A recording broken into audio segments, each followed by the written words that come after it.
Un día a la vez es un espacio para conectar con Dios a través de su palabra. Suscríbete y acompáñame en este maravilloso viaje y permite que la palabra nos transforme de dentro hacia afuera. Bendecido día para todos. Hoy vamos en la reflexión número 143 y el título de la reflexión de hoy es Hagan lo que Él les diga. Lecturas las encontramos en el segundo libro de Samuel, capítulo 18 al 20, el Salmo 142 y el Evangelio de Juan, capítulo 2, versos del 1 al 12. La palabra de hoy nos conduce por caminos de dolor, de angustia y de restauración y esperanza. En Samuel 2 vemos a David atravesando por uno de los momentos más difíciles de su vida, la muerte de su hijo Absalón. Aunque Absalón se rebeló contra él, quiso quitarle el reino y provocó división en Israel, David no dejó de amarlo. Su llanto desgarrador, Absalón, hijo mío, revela el corazón de un padre herido. Aquí comprendemos que el pecado siempre deja heridas profundas, no solo en quien lo comete, sino también en quienes ama.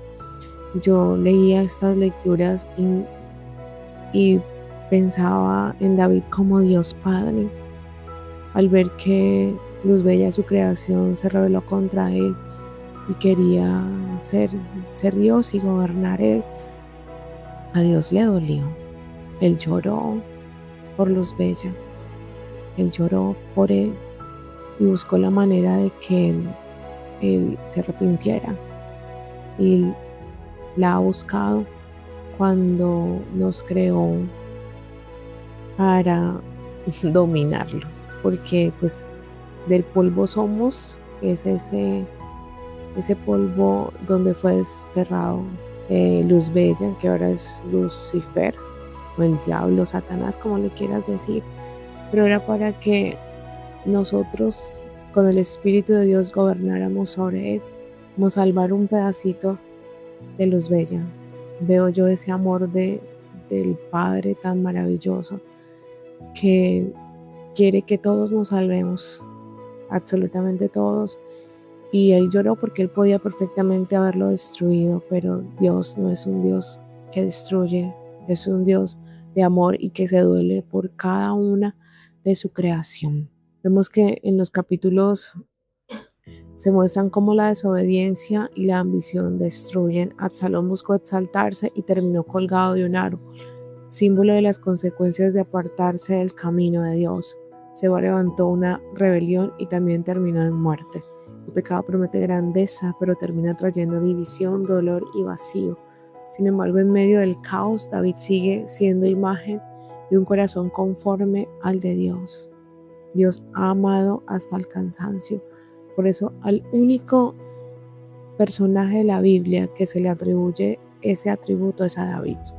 Un corazón conforme al corazón de Dios, porque amó a Saúl, amó a Absalón, siempre amó, aunque quebrantado no endureció su alma, perdona a Simi, recibe nuevamente al pueblo y procura restaurar el reino. Eso nos enseña que un corazón conforme al de Dios no es el que nunca cae o nunca sufre, sino el que sabe volver a la misericordia y dejar que Dios sane sus heridas. Mira que Dios no es estático, Él ha ido aprendiendo con su creación. Vamos a leer 2 Samuel 18. Derrota y muerte de Absalón. David pasó revista a su ejército y puso jefes al frente de grupos de 1000 y de 100 soldados. Después envió una tercera parte del ejército bajo el mando de Joab, otra tercera parte bajo el mando de Abisai, hijo de Zeruía y hermano de Joab, y la otra tercera parte bajo el mando de Itai, el de Gad. Y a todo el ejército dijo: yo iré con ustedes a la batalla. Pero ellos le respondieron: no haga eso, su majestad, porque el enemigo poco le importa que huyamos o que muera la mitad de nosotros, pero su majestad vale tanto como 10,000 de nosotros. Por eso es mejor que su majestad se quede en la ciudad para enviarnos refuerzos desde aquí. Haré lo que les parezca mejor, les respondió el rey, poniéndose inmediatamente a un lado de la entrada de la ciudad, mientras el ejército salía en grupos de 1000 y de 100 soldados. Además, el rey ordenó a Joab, a Abisai y a Itai que, en atención a él, trataran con consideración al joven Absalón, y todo el ejército escuchó la orden que el rey dio a los jefes acerca de Absalón. Así pues, las tropas marcharon al campo para enfrentarse con las tropas de Israel. La batalla tuvo lugar en el bosque de Efraín.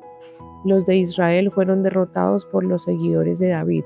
Hubo una gran matanza aquel día, pues murieron 20.000 hombres. La lucha se había extendido por todo el territorio y en esta ocasión el bosque mismo causó más muertes que la espada. Absalón, que iba montado en un mulo, se encontró de repente frente a los seguidores de David. Entonces el mulo se metió debajo de una gran encina y a Absalón se le quedó trabada la cabeza en las ramas, por lo que se quedó colgado en el aire, pues el mulo siguió de largo.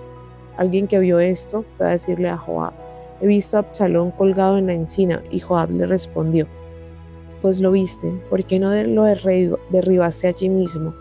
Yo con mucho gusto te habría dado 10 monedas de plata y un cinturón.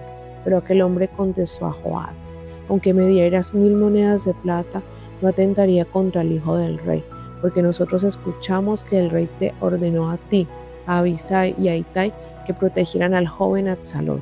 Por otro lado, si yo hubiera hecho tal cosa, habría sido en vano, porque no hay nada oculto para el rey, y tú no habrías hecho nada para proteger.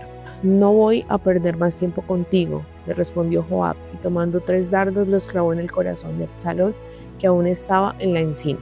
Luego 10 asistentes de Joab rodearon a Absalón y lo remataron.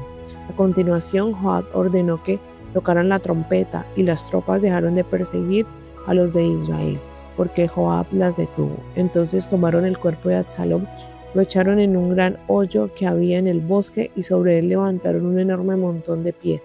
Después todos los israelitas huyeron a sus casas. En vida, Absalón se había mandado hacer un monumento de piedra, el que está en el Valle del Rey. Le había puesto su nombre, ya que no tenía ningún hijo que se lo conservara, y hasta el presente se le conoce como el monumento de Absalón. Luego Ahimaas, el hijo de Sadoc, dijo a Joab: te ruego que me dejes ir corriendo a visitar al rey, que el Señor le ha hecho justicia librándolo del poder de sus enemigos. Pero Joab le respondió: tú no eres hoy la persona ideal para llevar la noticia. Ya lo serás en otra ocasión, pero hoy no, porque el hijo del rey ha muerto. Sin embargo, Joab dijo a un soldado etíope: ve tú e informa al rey de lo que has visto. El etíope hizo una reverencia a Joab y salió corriendo. Ahimaas, por su parte, volvió a decir a Joab: de todos modos, déjame correr detrás del etíope. Pero Joab le contestó: ¿para qué quieres ir tú, hijo mío, si no vas a recibir un premio por tu noticia? No importa, iré corriendo, contestó Ahimaas. Pues corre, le respondió Joab. Entonces Ahimaas echó a correr por el valle y se adelantó al etíope. Mientras tanto, David estaba sentado entre las 2 puertas de la entrada de la ciudad, y el centinela había subido a la azotea encima de la puerta de la muralla. Al levantar la vista, el centinela vio a un hombre solo que venía corriendo y lo anunció al rey en voz alta. El rey exclamó: si viene solo es que trae buenas noticias. Mientras el hombre se acercaba, el centinela vio a otro hombre que corría y le gritó al guardián de la puerta: viene otro hombre corriendo. También ha de traer buenas noticias, respondió el rey. El centinela añadió: por su modo de correr, me parece que el primero es Ahimaas, el hijo de Sadoc. Él es un buen hombre, comentó el rey, seguramente traerá buenas noticias. Ahimaas se acercó e inclinándose hasta el suelo delante del rey, lo saludó y le dijo: bendito sea el Señor, el Dios de su majestad, porque ha quitado de en medio a los que se rebelaron contra su majestad. ¿Está bien el joven Absalón?, preguntó el rey. Ahimaas respondió: yo vi un gran alboroto en el momento en que Joab, servidor de su majestad, me enviaba, pero no supe lo que pasaba. Entonces el rey le ordenó: colócate a un lado y quédate ahí. Ahimaas lo hizo ahí. En aquel momento llegó el etíope y dijo: reciba estas buenas noticias, su majestad. Hoy el Señor ha hecho justicia a su majestad, librándolo del poder de todos los que se rebelaron contra su majestad. El rey preguntó al etíope: ¿el joven Absalón está bien? El etíope contestó: ojalá que los enemigos de su majestad y todos los que se rebelaron contra su majestad y busquen su mal acaben como ese muchacho. El rey se conmovió y, subiendo al cuarto que estaba encima de la puerta, se echó a llorar, y mientras caminaba decía: Absalón, Absalón, hijo mío, Absalón, Absalón, ojalá yo hubiera muerto en tu lugar, hijo mío, Absalón, hijo mío. Segunda de Samuel 19. Cuando la gente supo que el rey lloraba y lamentaba la muerte de su hijo Absalón, fueron a decírselo a Joab, Y así aquel día la victoria se convirtió en motivo de tristeza. El ejército mismo procuró disimular su entrada en la ciudad. Avanzaban los soldados avergonzados como si hubieran huido del campo de batalla. Mientras tanto el rey, cubriéndose la cara, gritaba a voz en cuello: Absalón, hijo mío, Absalón, hijo mío, hijo mío. Joab fue entonces al palacio y le dijo al rey: Su majestad ha puesto en vergüenza a sus servidores y hoy han salvado la vida de su majestad y de sus hijos, hijas, esposas y concubinas. Su majestad ha demostrado hoy que nada le importan sus jefes y oficiales, pues ama a quienes lo odian y odia a quienes lo aman. Hoy me he dado cuenta de que para su majestad sería mejor que Absalón estuviera vivo, aunque todos nosotros hubiéramos muerto. Salga pues ahora su majestad y aliente con sus palabras a sus seguidores, pues de lo contrario juro por el Señor a su majestad que esta noche no le quedará ni uno solo. Esto será para su majestad peor que todos los males que le han ocurrido desde la juventud hasta el presente. Entonces el rey se levantó y fue a sentarse a la puerta de la ciudad. Y cuando se informó a todo el pueblo de que el rey estaba sentado a la puerta, fueron todos a presentarse ante el rey. David vuelve a Jerusalén. En cuanto a los de Israel, todos ellos habían huido a sus casas, y en todas las tribus de Israel la gente discutía y decía: el rey David nos libró del dominio de nuestros enemigos, los filisteos, y sin embargo por causa de Absalón ha tenido que huir del país. Y Absalón, a quien nosotros habíamos consagrado como nuestro rey, ha muerto en la batalla. ¿Qué esperamos, pues? Que no hacemos volver al rey David. Este comentario de todo Israel llegó hasta la casa del rey David. Entonces él mandó recado a los sacerdotes Sadac y a Abiatar diciéndoles: hablen ustedes con los ancianos de Judá y pregúntenles por qué se retrasan en hacer que yo regrese a mi palacio. Díganles que no hay razón para que ellos sean los últimos en hacerme volver, puesto que son mis hermanos de tribu. Ordenó además que se dijera a Amasa: tú eres de mi misma sangre, así que de ahora en adelante tú serás el general de mi ejército en lugar de Joab. Y si no te cumplo, que el Señor me castigue duramente. Así convenció a los hombres de Judá, y a todos ellos, como un solo hombre, mandaron decir al rey que volviera con todos sus oficiales. Entonces el rey emprendió el regreso y llegó al río Jordán. Los de Judá por su parte fueron a Gilgal para recibirlo y ayudarlo a cruzar el Jordán. También Simi, que era hijo de Gera, de la tribu de Benjamín y natural de Bahurim, se apresuró a bajar con los hombres de Judá para recibir al rey David. Le acompañaban 1000 hombres de Benjamín. A su vez Siba, el criado de la familia de Saúl, acompañado de sus 15 hijos y sus 20 esclavos.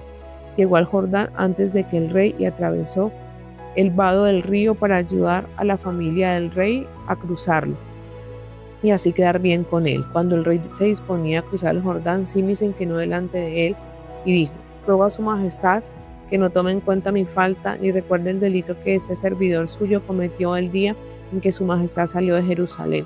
No me guarde rencor, pues yo mismo reconozco mi culpa, y toda la casa de José hoy he sido el primero en salir a recibir a su majestad. ¿Se acuerdan que en el capítulo anterior Simi maldijo al rey? Pero mira que el rey no guardaba rencor en su corazón.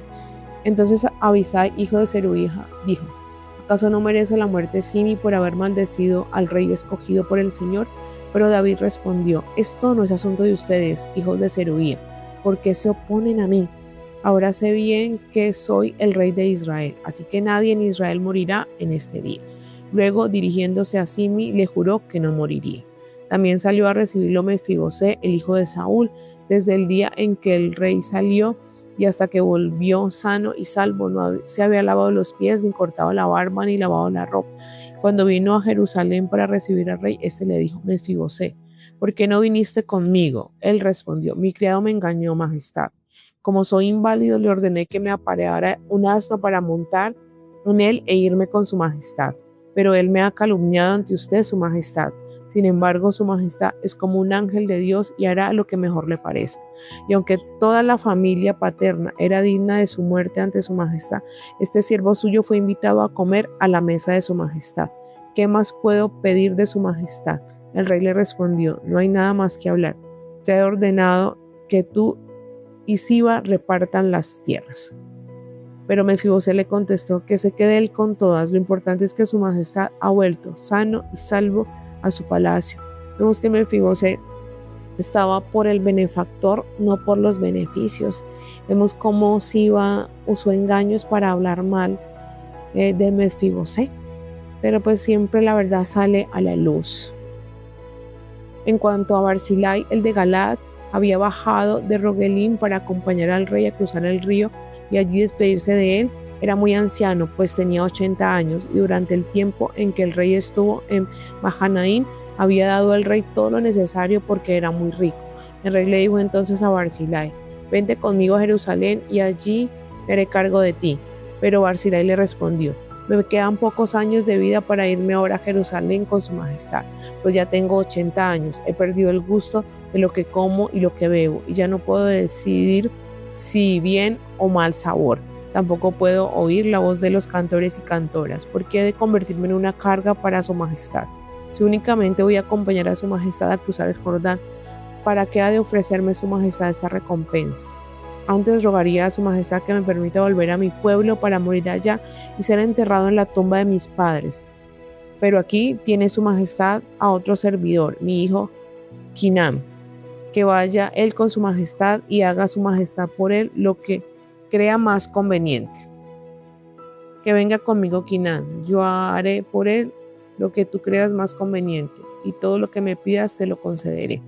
Toda la gente cruzó el Jordán, y cuando el rey lo cruzó dijo a Barzillai un beso de despedida. Entonces Barzillai regresó al lugar donde vivía. El rey, por su parte, se dirigió a Gilgal acompañado de Kinán y de toda la gente de Judá, así como de la mitad de la gente de Israel. Todos los israelitas fueron entonces a ver al rey y le dijeron: ¿por qué han de ser nuestros hermanos de Judá quienes se adueñen de su majestad y quienes lo escolten a él y a la familia real y a todo su ejército en el paso del Jordán? Todos los de la tribu de Judá respondieron a los de Israel: porque el rey es nuestro pariente cercano, pero no hay razón para que ustedes se enojen. ¿Acaso comemos nosotros a costa del rey o hemos tomado algo para nosotros? Los de Israel contestaron: nosotros tenemos sobre el rey 10 veces más derecho que ustedes. Además, como tribus, somos los hermanos mayores de ustedes. Así pues, ¿por qué nos menosprecian? ¿Acaso no fuimos nosotros los primeros en decir que regresara nuestro rey? Sin embargo, los de Judá discutieron con mayor violencia que los de Israel. Segunda de Samuel capítulo 20. Sublevación de Seba. Un malvado de la tribu de Benjamín se llamaba Seba y era hijo de Bicri. Se encontraba en Gilgal. Este Seba incitó al pueblo a levantarse en armas diciendo: nosotros no tenemos nada de parte ni herencia con David, el hijo de Jesé. Todos a sus casas, israelitas. Todos los hombres de Israel abandonaron a David para seguir a Seba, hijo de Bicri, pero los de Judá, desde el Jordán hasta Jerusalén, se mantuvieron fieles a su rey. Cuando David regresó a su palacio en Jerusalén, tomó a las 10 concubinas que había dejado cuidando el palacio y las metió en una casa bajo vigilancia. Allí siguió cuidando de ellas, pero no volvió a tener relaciones sexuales con ellas, así que se quedaron encerradas viviendo como viudas hasta el día de su muerte. Después el rey ordenó a Amasa: llama a los hombres de Judá y dentro de 3 días preséntate aquí con ellos. Amasa fue a reunirlos, pero tardó más tiempo del que se había señalado. Entonces David dijo a Abisai: Seba nos va a causar más daño que Absalón, así que toma el mando de mis tropas y persíguelo, no sea que encuentre algunas ciudades amuralladas y se nos escape. Los hombres de Joab, con los quereteos, peleteos de la guardia real y los mejores soldados, salieron de Jerusalén con Abisai para perseguir a Seba. Cuando se encontraban cerca de la gran roca que está en Gabaón, Amasa le salió al encuentro. Joab llevaba puesto su uniforme de batalla, ajustado con un cinturón, y al costado una espada envainada, la cual podía desenvainar con solo tirar hacia abajo. Mientras Joab tomaba a Amasa por la barba con la mano derecha por besarlo, le preguntó: ¿te ha ido bien, hermano? Amasa no prestó atención a la espada que Joab llevaba en su mano. De pronto Joab lo hirió con ella en el vientre y todas sus entrañas se derramaron por el suelo. Murió sin que Joab tuviera que rematar. Luego Joab y su hermano Abisai siguieron persiguiendo a Seba, hijo de Bicri. Entonces uno de los soldados de Joab se puso al lado del cuerpo de Amasa y dijo: el que esté a favor de Joab y de David, siga a Joab. Pero Amasa seguía en medio del camino revolcándose en su sangre, y viendo que aquel soldado de toda la gente se detenía, hizo a Amasa a un lado del camino y lo tapó con una capa, pues se dio cuenta de que todos los que llegaban se quedaban parados junto a él. Después de apartarlo del camino, pasaron todos los que andaban con Joab en persecución de Seba. Seba pasó por todas las tribus de Israel hasta Abel-Bet-Maca, y todos los descendientes de Bicri se reunieron y entraron tras él en la ciudad. Cuando los hombres de Joab llegaron a Abel-Bet-Maca, construyeron una rampa sobre la muralla exterior para atacar la ciudad, y luego entre todos trataron de derribar la muralla. De pronto, una mujer muy astuta gritó desde la muralla de la ciudad: escuchen, escuchen, por favor. Díganle de mi parte a Joab que se acerque porque quiero hablar con él. Cuando Joab se acercó, la mujer le preguntó: ¿tú eres Joab? Yo soy Joab, respondió él. Ella dijo: escucha las palabras de esta sierva tuya. Te escucho, contestó él. Entonces ella comenzó a decir: antiguamente decían, quien quiera saber algo que pregunten en Abel, y si se solucionaba el asunto. Nuestra ciudad es una de las más pacíficas y fieles de Israel, una de las más importantes. Sin embargo, tú estás tratando de destruirla, porque quieres destruir lo que pertenece al Señor. Joab le contestó: eso ni pensarlo. No es mi intención destruirla ni dejarla en ruinas. No se trata de eso, sino de que un hombre de los montes de Efraín llamado Seba se ha levantado en armas contra el rey David. Entréguenmelo a él solo y yo me retiraré de la ciudad. Te echaremos su cabeza desde el muro, respondió la mujer a Joab. Enseguida fue ella a convencer con su astucia a toda la gente de la ciudad y le cortaron la cabeza a Seba y se la arrojaron a Joab. Entonces Joab ordenó que tocaran retirada y se alejaron de la ciudad, cada cual a su casa, mientras Joab regresó a Jerusalén para hablar con el rey. Oficiales de David. Joab quedó al mando de todo el ejército de Israel, en tanto que Benaías, hijo de Joiada, estaba al mando de la guardia de los quereteos y peleteos. Adorán era el encargado del trabajo obligatorio y el secretario del rey era Josafat, hijo de Ahilud. Seba era el cronista, Sadoc y Abiatar los sacerdotes. Ira del pueblo de Jair era también sacerdote de David. El Salmo 142 es una oración de David escrita en la cueva de Adulán mientras huía del rey Saúl, quien intentaba matarlo. Es un lamento profundo que enseña cómo derramar el corazón ante Dios en tiempos de soledad y angustia extrema, reconociendo como Él el único refugio posible. ¿Cuántas veces nosotros no sentimos eso mismo, que estamos en una cueva de la tristeza, de la ansiedad, de la decepción, del cansancio espiritual, de las traiciones? A veces esperamos que las personas llenen nuestros vacíos, pero no. Hoy el Señor nos recuerda que nuestro único refugio seguro, nuestra ciudadela fuerte, es Él. Y esas situaciones difíciles siempre se convierten en el lugar donde aprendemos a depender totalmente de Dios. Por eso cada temporada suma a nuestra vida y a nuestro crecimiento para poder experimentar un Dios vivo.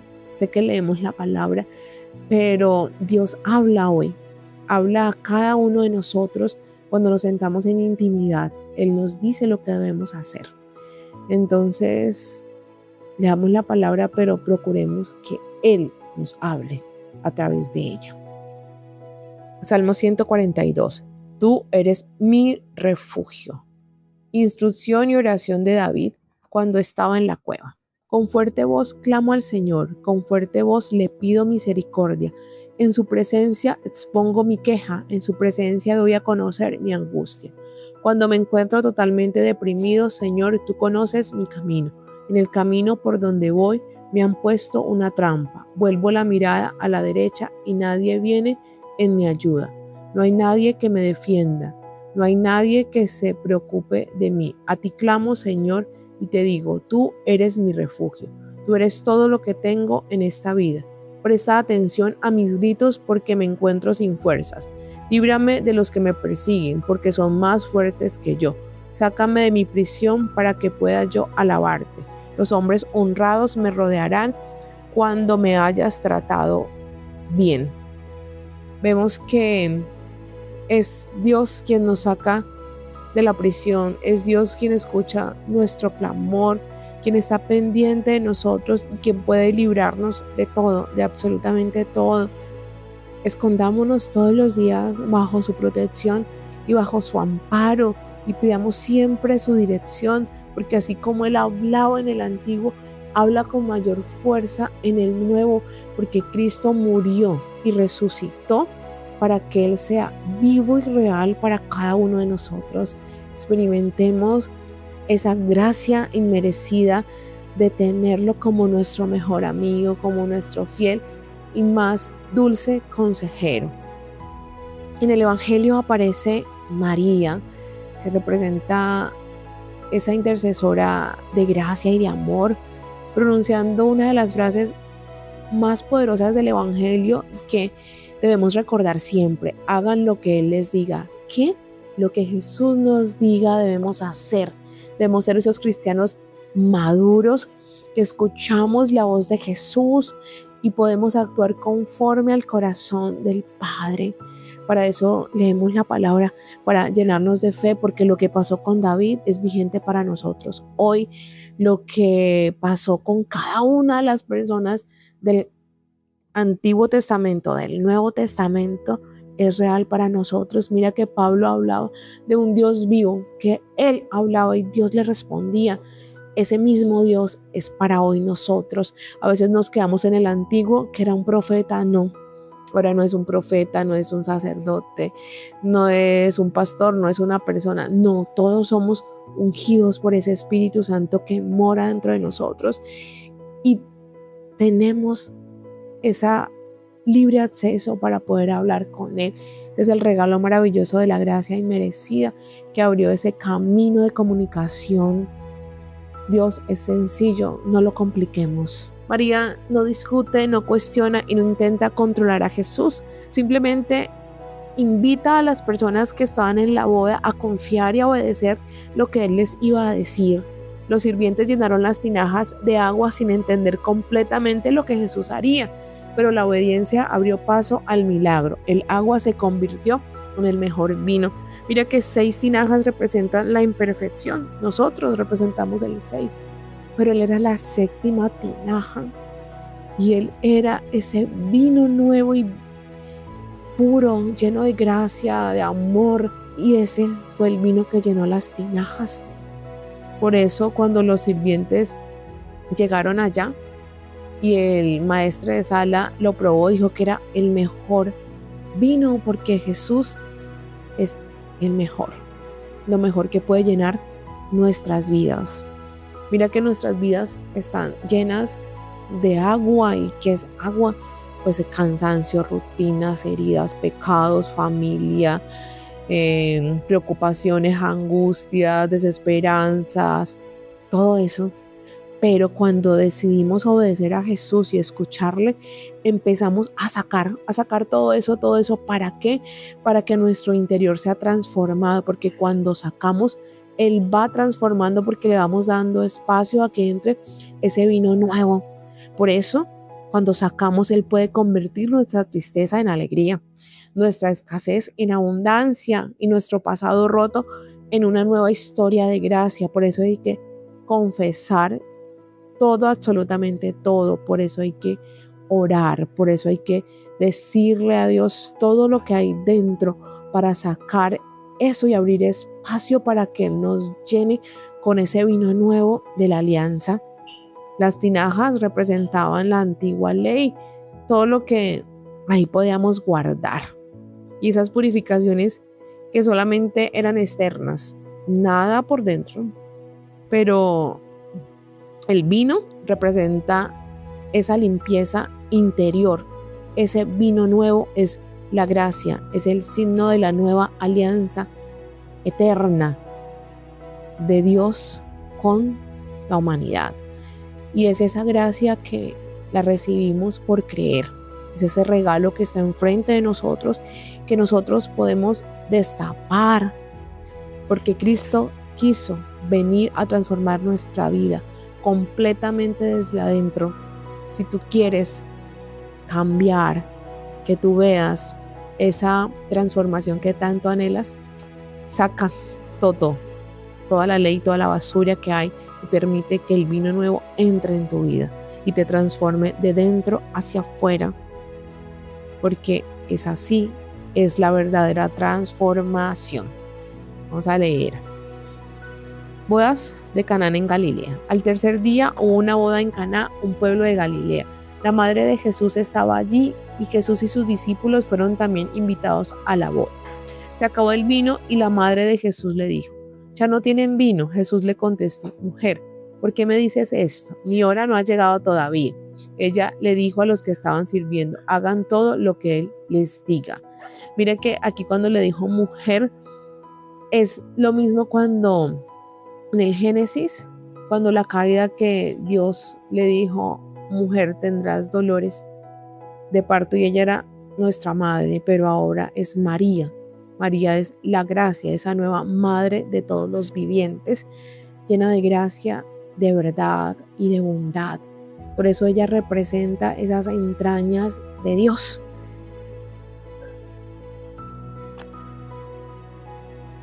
Había allí 6 tinajas de piedra para el agua que usaban los judíos en sus ceremonias de purificación. En cada tinaja había de 50 a 70 litros de agua. Jesús le dijo a los sirvientes: «Llenen de agua estas tinajas». Las llenaron hasta arriba y Jesús les dijo: «Ahora saquen un poco y llévenselo al encargado de la fiesta». Así lo hicieron. El encargado de la fiesta probó el agua convertida en vino sin saber de dónde había salido. Solo los sirvientes lo sabían, pues ellos habían sacado el agua. Así que el encargado llamó al novio y le dijo: «Todo el mundo sirve primero el mejor vino, y cuando los invitados ya han bebido bastante, entonces se sirve el vino corriente, pero tú has guardado el mejor vino hasta ahora». Esto que hizo Jesús en Caná de Galilea fue la primera señal milagrosa con la cual mostró su gloria, y sus discípulos creyeron en él. Después de esto se fue a Cafarnaúm, acompañado de su madre, sus hermanos y sus discípulos. Allí estuvieron unos cuantos días. Esto fue el primer milagro de Jesús, que ahí inició su ministerio público, y era ese camino que nos iba a llevar hasta la cruz. ¿Para qué? Para recibir esa gracia que le estaba mostrando hoy en las bodas de Caná, que el vino representa esa sangre que nos limpia, que nos transforma, que nos libera. Hoy el Señor nos hace una pregunta: ¿estamos dispuestos a hacer lo que Él nos diga? Incluso cuando no entendamos el proceso, recordemos que Dios actúa de maneras que no podemos comprender. Nuestra lógica es ilógica ante lo que Dios hace, pero es ese paso de fe. Yo hablaba con mi hermana y le decía que orara por algo específico. Y claro, ella no comprendía, y cuando yo la escuchaba, yo decía: pasó una situación, yo por mucho tiempo sentí como no el amor que debía tenerle a mi padre por situaciones del pasado, y sentía como de pronto repugnancia. Eso te estoy hablando hace varios años. Y yo, ¿qué hice? Me le tuve que acostar en el regazo mucho tiempo al principio. Eso me costó, no se imaginan cuánto. Pero después yo le decía: Señor, yo quiero amar a mi papá como tú me amas a mí. Y cada vez que yo iba, Él iba dándome ese amor, dándome ese amor, dándome ese amor. Y ya hasta que llegó un día en que yo amo a mi papá como Dios me ama a mí, como ese padre, como ese reflejo de Dios. Pero yo tuve que moverme. Dios no iba a hacer nada en mi interior si yo no caminaba en esa fe, de que cada vez que iba, Él iba transformándome, hasta que transformó mi corazón para que pudiera amar conforme a Él. Entonces, ¿qué te pide Dios? Hazlo y Él te va dando lo que necesitas. No lo pienses más, no lo dudes, Él te da, porque Cristo quiere manifestar su gloria y quiere volvernos a vestir como en el jardín del Edén. Dios no desperdicia nada en nuestras vidas. Así como escuchó el clamor de David en la cueva y transformó el agua en vino, también Él quiere transformar nuestras vidas de adentro hacia afuera. Tenemos que escucharle, escuchar lo que Él nos diga, permitir que Él nos transforme y caminar por ese camino que Él nos trazó, ese camino de luz que nos lleva hacia los brazos amorosos del Padre. Y que hoy en nuestros oídos retumbe esas palabras de María, en nuestra alma, en todo nuestro ser. Hagan lo que Él les diga, porque detrás de cada obediencia a Cristo siempre hay un milagro esperando por ser mostrado. Y hoy oramos en el poderoso nombre del Señor Jesús y le pedimos que Él nos dé esa docilidad para escucharle, que acreciente nuestra voz interior, que es su consejo, que es su gracia, y que podamos caminar en esa fe, que transforme todo lo añejo y rancio que hay en nuestro corazón, y que hoy le abrimos ese espacio para que Él pueda entrar y transformar todo, que le permitimos que haga todo el cambio que sea necesario para que empecemos a vivir esa vida de resurrección. Amén. Dios es bueno en todo tiempo y en todo tiempo Dios es bueno.